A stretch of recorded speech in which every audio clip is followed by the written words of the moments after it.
At 4:30 in the morning, a college student walks barefoot down a quiet street in Bloomington, Indiana. She's less than a block from home. Friends had just seen her minutes earlier, but she never makes it there. No one sees where she goes. No one hears a struggle. And from that moment on, Lauren Spierer simply disappears. Welcome to What's Done in the Dark, where every secret casts a shadow. I'm Tiara, and tonight we're talking about a young woman who walked away from a night out expecting to go home and was never seen again. Before we begin, this episode discusses a missing persons case involving substance use and adult themes. There is no graphic violence in this episode, but the subject matter may be upsetting.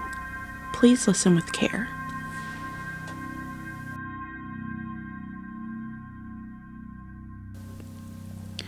It's early morning in Bloomington, Indiana. The night has just started to give way to the dawn, that quiet hour when the street feels empty and everything feels paused. A young woman is walking alone. She just spent the night out with friends. Nothing unusual and nothing that would make her think that she's in danger. She tells her friends that she's heading home, and then she takes a few steps down a familiar street. And that's it. No screams, no witnesses coming forward, and no confirmed sightings after that moment. Her name is Lauren Spierer, and the night that she never came home has haunted her family and this town ever since.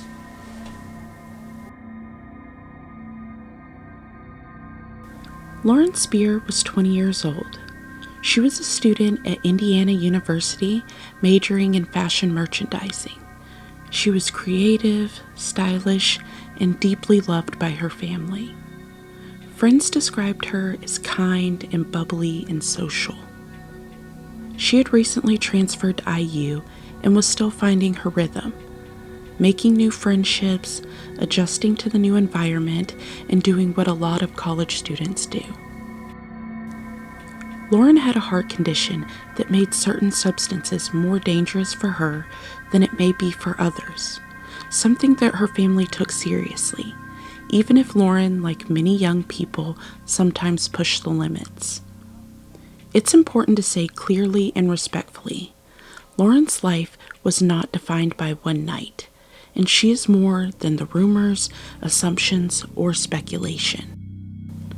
She was someone's daughter, she was someone's best friend, and she was loved. On the night of June 2nd into June 3rd, 2011, Lauren went with friends near IU's campus. Just a normal summer night. Bars, apartments, and walking from place to place. There are confirmed sightings throughout the night. She's seen laughing and talking and interacting. Nothing that initially raises alarms. At some point, Lauren injures her ankle. Friends help her move around. She's relying on others to get from one place to the next. As the night goes on, small groups break off and people go home, and plans shift, as they always do.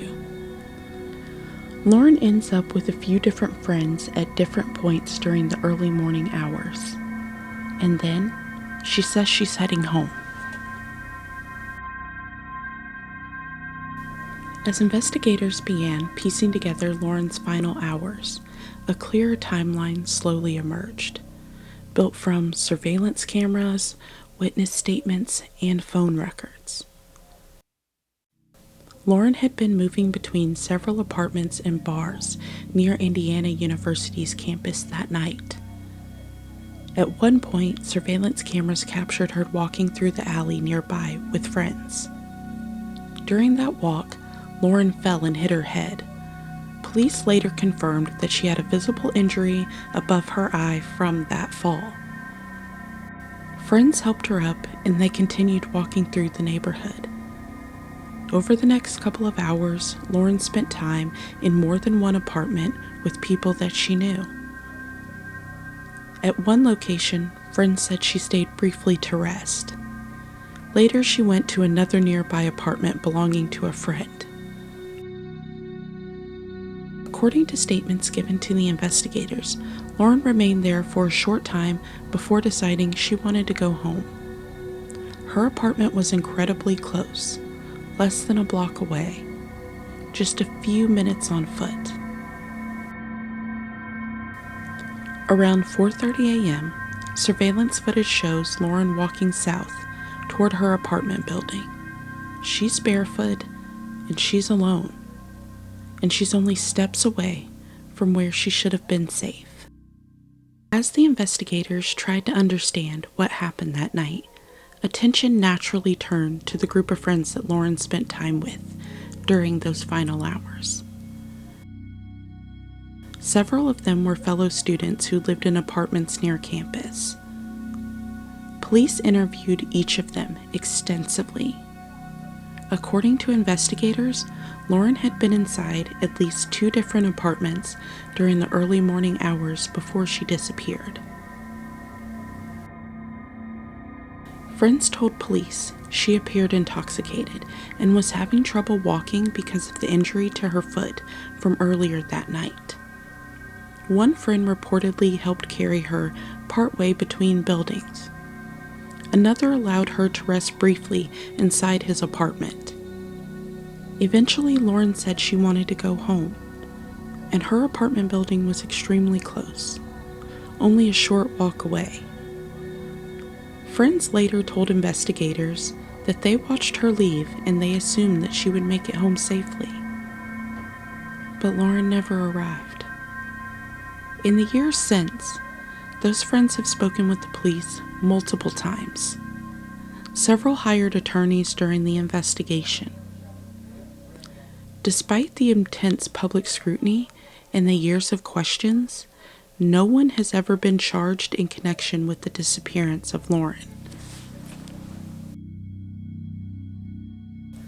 The last confirmed sighting of Lauren Spierer places her walking alone around 4:30 a.m. She's barefoot, but she's close to home, just a very short distance away. Friends later say they watched her walk off, assuming she would be fine, but Lauren never made it back. No one saw her arrive. No one received a call or a text asking for help. Her phone just stopped connecting to towers shortly after. There is no verified surveillance footage of Lauren after this point. And from that moment on, Lauren Spierer disappears. Investigators also reviewed every piece of surveillance footage they could obtain from the surrounding neighborhood. Cameras from nearby apartment buildings and businesses captured parts of Lauren's movements throughout the night. In one of those recordings, a light-colored pickup truck can be seen driving through the area around the same time that Lauren is believed to be walking home.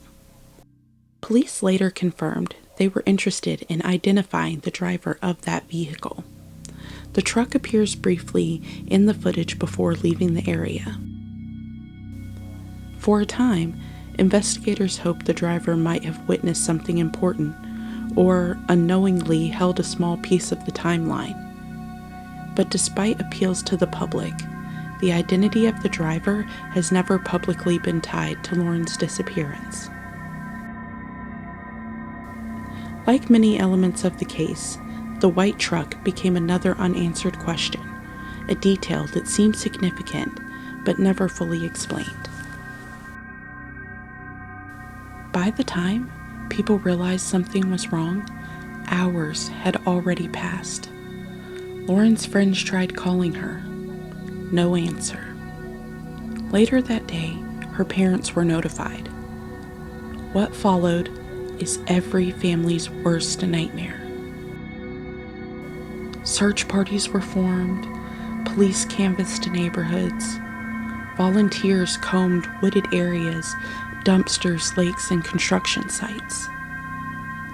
Her parents, Bob and Charlene, arrived in Bloomington and refused to leave until they had answers. But days turned into weeks, and weeks turned into months. But there was no trace of Lauren ever found.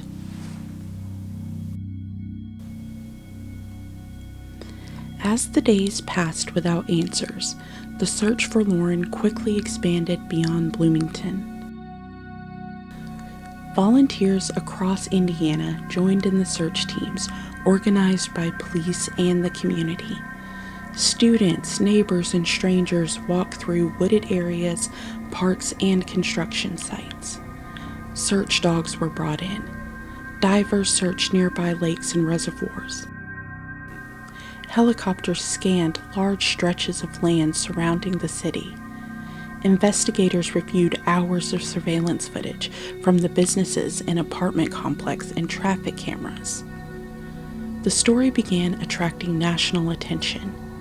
Lauren's parents, Bob and Charlene Spierer, appeared on news programs and spoke publicly about their daughter, hoping someone, somewhere, might recognize a detail or remember something that could bring her home. They offered a reward for information. They spoke directly to the public, and they repeated the same message again and again. If you know something, even something small, come forward. But, despite the extensive searches and the years of investigation, no confirmed trace of Lauren has ever been found. Over time, attention turned to the people Lauren had been with that night. Several friends spoke with police, and some hired attorneys. No one was charged, and no suspects were officially named. Police stated they don't believe foul play could be confirmed, but they also admitted they don't know what happened to Lauren. For her family, that uncertainty is its own kind of torture. Not knowing if your child is alive, not knowing if she suffered, and not knowing where she is. Just silence.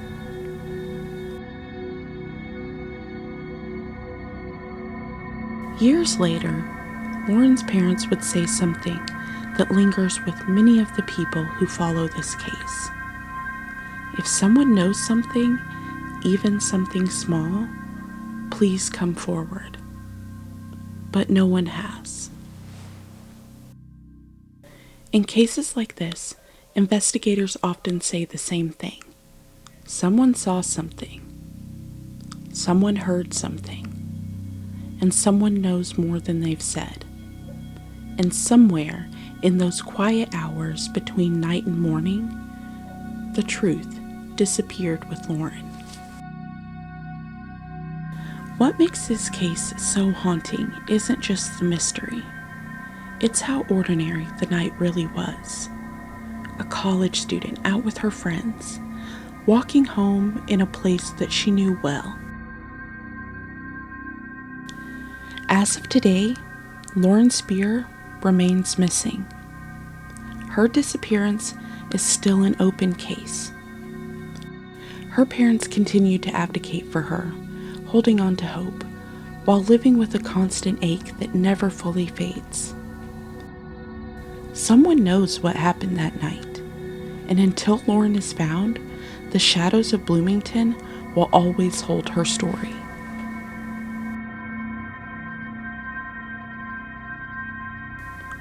Lauren Spierer walked away from a night out and vanished, leaving behind questions, heartbreak, and a silence that never should have existed.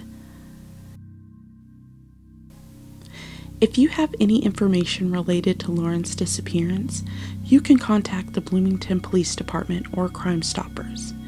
Even the smallest detail could matter. And if this episode has reminded you to look out for the people you care about, to check in, to walk someone home, or to speak up when something feels off, then her story has done something important. Every week on What's Done in the Dark, we tell the stories that live in the shadows, the ones that don't end neatly and the ones that still need light. Because what's done in the dark never stays there forever. New episodes every Thursday, and thank you so much for listening. Bye.